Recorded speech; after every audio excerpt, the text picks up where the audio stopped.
Welcome to Real to Real. Hello, I'm Sean Hughescamp. And I'm Monsignor Charles Minor. Hello. This is a nice season of the year when we are so involved with young people with their new ambitions and new ideas and ways of life. But a great gift that youth has is that it has an insightful way of looking to new issues which must be faced. However, they need some place in which to explore those issues. One of the places where young people can express themselves is the Newman Clubs that operate on many local college campuses, and tonight we'll have a story on them. We'll also have a profile of singer Arlo Guthrie, the son of a musical legend who has his own message for a new generation. In the short segments, Father Walt Nolan visits again in the Do You Know series, and we'll meet the leader of the God Squad.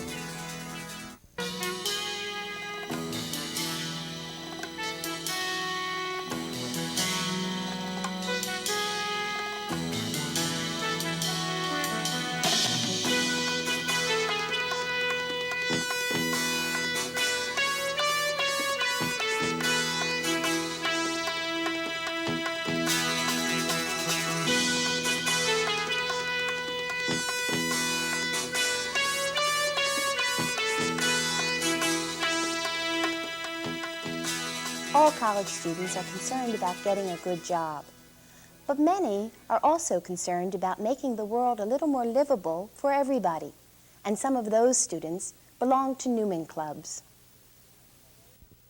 Newman Club is an excellent opportunity to get not involved with just the campus, but with the outside of the campus. It's a support group. It's something for me when my life starts going crazy or exams are coming. I know I have those people there who really care about me and who are just going to be there for me. It's the concept of religion and what they're trying to achieve and what they're trying to do. And basically, it's to better the world. And I'm firmly convinced that here, on the college campus, is the hope of the church. Each year, millions of young people study, live, and work on college campuses. And college years are a time of maturing, questioning, and learning. It's a time when personalities are developed and values are formed. On non-Catholic college campuses, dioceses around the country have established Newman apostolates, where students can develop or enhance a strong faith. 90 years ago, the first Newman Club began in Philadelphia at the University of Pennsylvania, and today, Penn has a thriving Newman Center with a number of social, spiritual, and community outreach programs.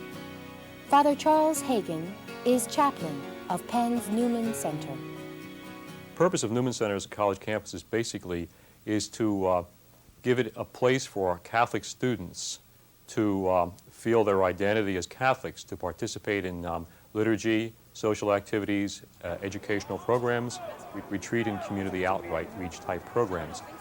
These programs will vary according to the size of the university campus and the number of people that are active within the community. A common feature of Newman Centers is daily Mass.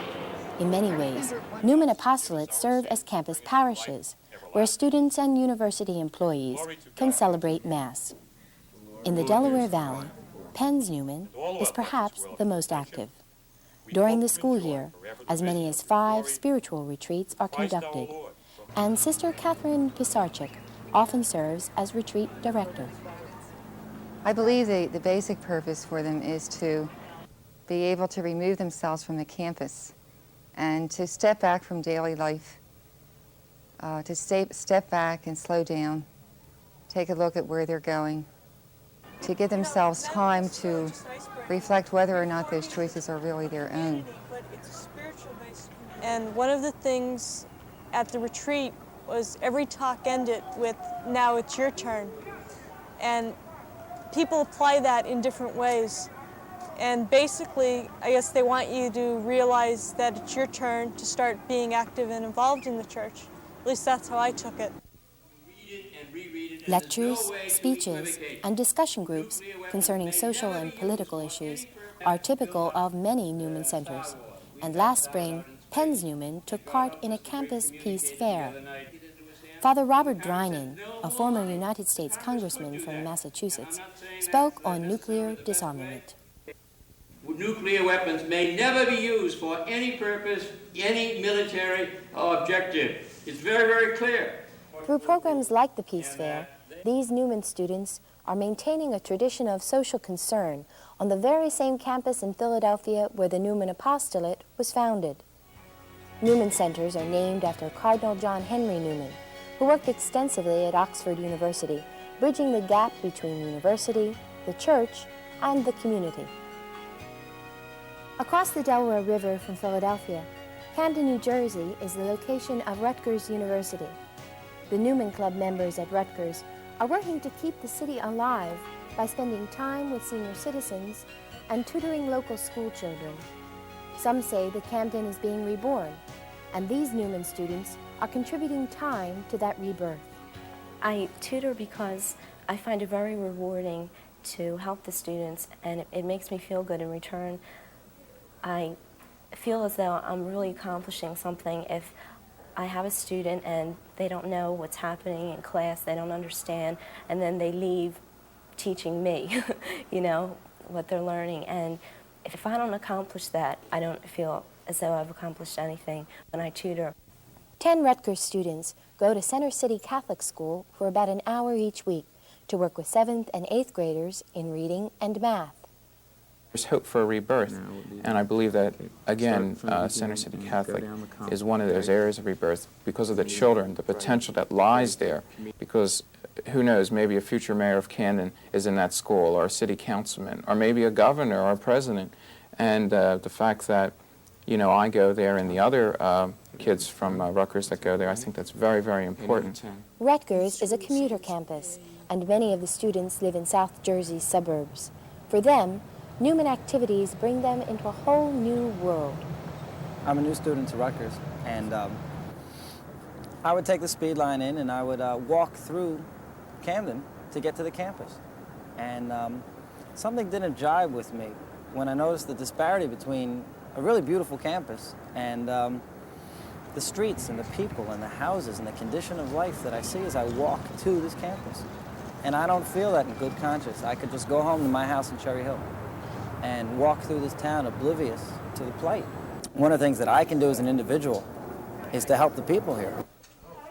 Weekly visits to senior citizens living in Camden's Northgate apartments make up the activity of Rutgers' Adopt a Senior Citizen plan, which has not only introduced the students to an older generation, but has led that generation to a new faith in youth.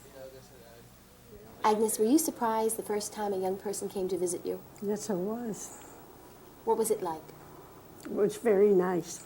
I was really shocked, really. But Sister Mary Vincent called me down and said that these young students were coming to see me, and she says, don't be afraid because they're really nice. And Sister Carmelita brought them down, and I was really surprised. Very nice. You afraid of young people in general? Oh, I was, yes. Until I met them, and then that fear seemed to leave me. Last year, Father Pat Lavin reestablished the Newman Club at Rutgers, and his ideas and foresight set these students to work in Camden. For some, I think they were going in with the idea, I have something that I could give to these people. And after a year or a year and a half, they found out that they're getting something back. You have black children who are talking possibly for the first time to a white college student. You have senior citizens who, for the most part, are by themselves. And these students are going over and sharing with the senior citizens, and in return, the senior citizens are pulling them out of themselves. So it's a mutual admiration society on both ways. And they're learning more and more about one another. And we live very much in a disposable society. And some of our senior citizens feel like they're disposable. But the young men and women who are going over there now are letting them know that they're useful, they're needed, and loved. Students are the focus of Newman Centers, and it is the students' involvement and initiative that determines the activities of each Newman apostolate. Today, their involvement is making a difference with young children, older people, and confused young adults. Hopefully, this difference will last long after the students have left the classroom. Even though classes have ended for many of the students you've just met, Their good works, sponsored through the Newman Clubs, will continue through the summer and well beyond. Coming up next will be Father Walt Nolan in the Do You Know series, and in People and Places, we'll show you how to join the God Squad. Stay with us.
Hi, I'm Father Walt Nolan, and welcome to Do You Know? Did you know that the word parochial means of or relating to a church or a parish? And very often Catholic school children wonder why they wear uniforms. Well, they wear these uniforms for a variety of reasons. Years ago, when Catholic schools were first established, equality was very important. If everyone wore the same clothing, you couldn't tell the rich children from the poor children. The wearing of a uniform also greatly reduced the cost of school clothing. Regulation shoes were also practical since they were considered to be sturdy and able to withstand the daily wear and tear. Finally, the Catholic school uniform is an exterior profession of faith, and most children are very proud of their uniforms, and they enjoy wearing them. Lots of school children say that it gives them a sense of unity. It's a tradition that has lasted for years. Mr. Tom O'Darrick of Philadelphia wants to know who St. Gerard is. St. Gerard was an Italian lay brother, a mystic, who died at the age of 29 in 1755. After a childhood filled with an unusual share of mental and physical hardships, and after being rejected by the Capuchin monks because of his ill health, he was finally accepted into the Redemption Novitiate as a, in quotes, useless lay brother. So many miracles were attributed to him that even in his lifetime he became known as the Wonder Maker. Then after his death, a number of these miracles involved infertile couples who wanted children but experienced medical difficulties. Their prayers to St. Gerard brought them children, and as a result, he has become the patron saint of mothers-to-be and of couples unable to have children. St. Gerard's feast day is October 16th. If you have a question, please write to me, Father Walt Nolan, care of Do You Know, 222 North 17th Street, room 907, Philadelphia, Pennsylvania, zip code 19103. Lionel Richie, all about the truth from Armed Forces Radio. I'm Father Harry, just an anchovy in the piece of life. I'll be here for about 30 minutes, and we'll be trying to wake you up. We got everything covered right here on the radio, wherever you are. His name is Father Harry Schlitt, a member of St. Vincent de Paul Parish in San Francisco, but much of his ministering is done over the airwaves. His most popular radio show is called Father Harry God Squad, where he mixes music, messages, and the media. You know, I really believe that popular music is the poetry of our day, and the poetry reflects the times and the circumstances and the culture and what's happening, you know, where people's minds are, where they're going. That's what the musicians are poetically singing and writing about. As executive director of Bridge Productions for the Archdiocese of San Francisco, Father Harry has been involved with numerous radio and television projects, some of which have earned him Emmys and Gabriel Awards. I talk to over 60 million people a week. I could spend every day, all day in church the rest of my life behind a pulpit and never touch half that many. So it's important from that standpoint. Father Harry takes his role as a religious broadcaster seriously. His ability to deliver spiritual messages against a backdrop of current songs caught the attention of the Armed Forces Network 8 years ago. His 30-minute program, Love on the Rocks, now goes out to 400 stations worldwide, wherever we have military personnel. You know, the old lion woke up feeling great. King of the jungle, he roared at the orangutans, asking, "Who is king of the jungle?" "Well, you are, sire." He came upon a panther and he got the same reply. The lion stalked the elephant and asked him, "Who is the king of the jungle?" And the elephant picked up the lion, threw him against a tree, and then he put a big foot on his head. And the lion replied, "Okay, okay, don't get mad just because you don't know the answer." Remind you of any kings you know? Remind you of yourself when you're trying to be a little bit better than somebody else, when you're trying to lord it over your own little jungle world. Maybe it's time to get out of yourself, you know. Wake up, look around, realize that the world is round and you're not going to fall off the edge. You have to make the gospel message livable and realistic, and you have to make it something that's attractive.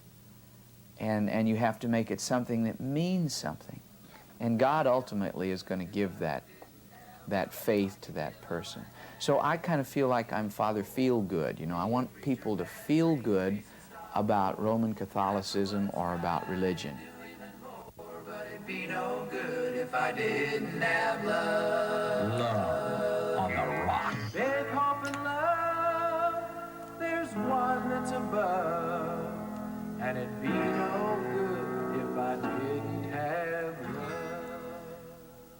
Walk right in, it's around the back, just a half a mile from the railroad track. And you can get anything you want at Alice's Restaurant.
He made a name for himself by composing a long and whimsical song about having been arrested for littering. However, in this profile, we'll see that there's a very serious side to Arlo Guthrie. I've messed up a lot of things. Dumping garbage over a cliff. You can get anything you want at Alice's Restaurant. You can get anything you want at Alice's Restaurant. Walk right in, it's around the back, just a half a mile from the railroad track. And you can get anything you want at Alice's Restaurant. That unsuspecting act of messing up and dumping garbage over a cliff not only established Arlo Guthrie as a celebrity and artist in his own right, but bestowed upon him the dubious honor of being constantly associated with the 60s generation. Time is not like we think it is, and that there is no such thing as 1968 or 69. There is now. And the same feelings and aspirations that a lot of people had back in those years, those seeds are here now. There are a lot of good things that have come out of the past that we should retain. A lot of values and ideals that we held in the 60s were not just frivolous exercises in individuality like people want to say. They were really feelings of great social concern.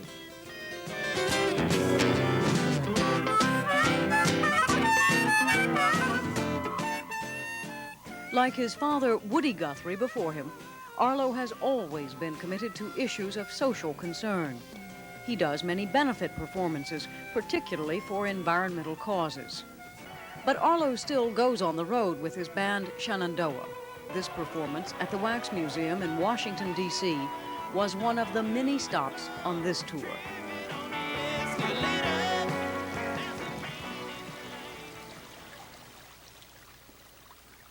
When the tours are over, he heads here, his 260 acres in western Massachusetts.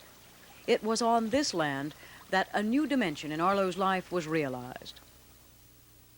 I was in the unfortunate position of discovering that God found me, and I did not ask to find God. I didn't ask to have any kind of relationship with him. I was sitting on the porch one night, and I was looking up, and suddenly it dawned on me that I was being looked at by God. Well, I felt like a worm, and didn't know exactly what to do or say or anything like that. That unique incident on Arlo's front porch was one of the many events that led to his conversion to Catholicism in 1977 and to his joining the secular Franciscan order, also known as the Third Order Franciscans. Other famous secular Franciscans include Christopher Columbus, Joan of Arc, and Michelangelo. The order is open to any layperson, male or female, after the required studying of and commitment to the lifestyle of St. Francis of Assisi. I was committed to all of these ventures. I'm opposed to nuclear power. I'm opposed to people taking advantage of other people. I'm opposed to some people owning everything and some people owning nothing. But I was opposed to these things from a strictly humanitarian point of view. I wouldn't say political. I was never very politically minded. But along comes Francis, and he suddenly is the son of a rich and wealthy merchant. And he said, well, I'm going to give this all up because I'm primarily committed to the Spirit of God, which is moving in me. And I'm going to change my life so that it reflects in the flesh what the reality is in spirit. Now, that moved me. The way I conduct my concerts is to provide people with some degree of feeling that I have about things. And I don't believe it's necessary to hit people over the head with spiritual reality. I don't think I'm a master at spiritual reality. I'm not an expert on Francis or God or anything else. I'm just a normal, average, crazy man. And I accept that. And if people find things in my music or in what I do that is spiritually nourishing, well, I'm happy for that. Inch by inch, row by row, please bless these seeds I sow. Please keep them safe below till the rain comes tumbling down. We all are planting seeds in each other. We spread these seeds, we have our ideas, we live our life. The best part of them, the things that really do come from the Spirit of God's love, will nourish each other and will affect change and growth in each other. I think that's the most important thing we can do right now. You know, the problem with being, by the way, a personality or a celebrity or some dumb word like that, is that whenever you talk about God or something, it becomes an endorsement. And I don't want to endorse Catholicism or Christianity or any other thing. I think people have to find their own way. And given the, God says, if you seek the truth, you'll find it. You seek this, knock and it's going to be opened. I think that's what the primary obligation that we have to share with each other. Give people courage to seek. Jesus stumbling through the streets on the road to Calvary. Nailed high to testify with other local thieves. And as they hung there dying, one asked what lay beyond. It all depends if Master's there. Which side are you on? Are you on, boy? Which side are you on? Which side are you on, boys? Which side are you on? I always doubt myself. There's not a moment that I'm wondering, what am I doing here? Why am I thinking like that?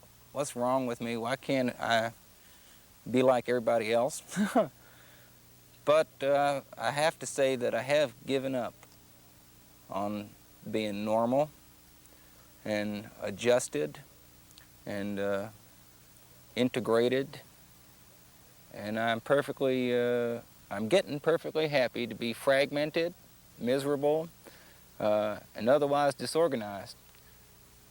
I'm having a good time. I've sung songs about Jesus, and I've sung songs about God since the first I can ever remember. But it's who Jesus was that changed. My understanding of who he was different then than it is now. But now I was blind, but now I see.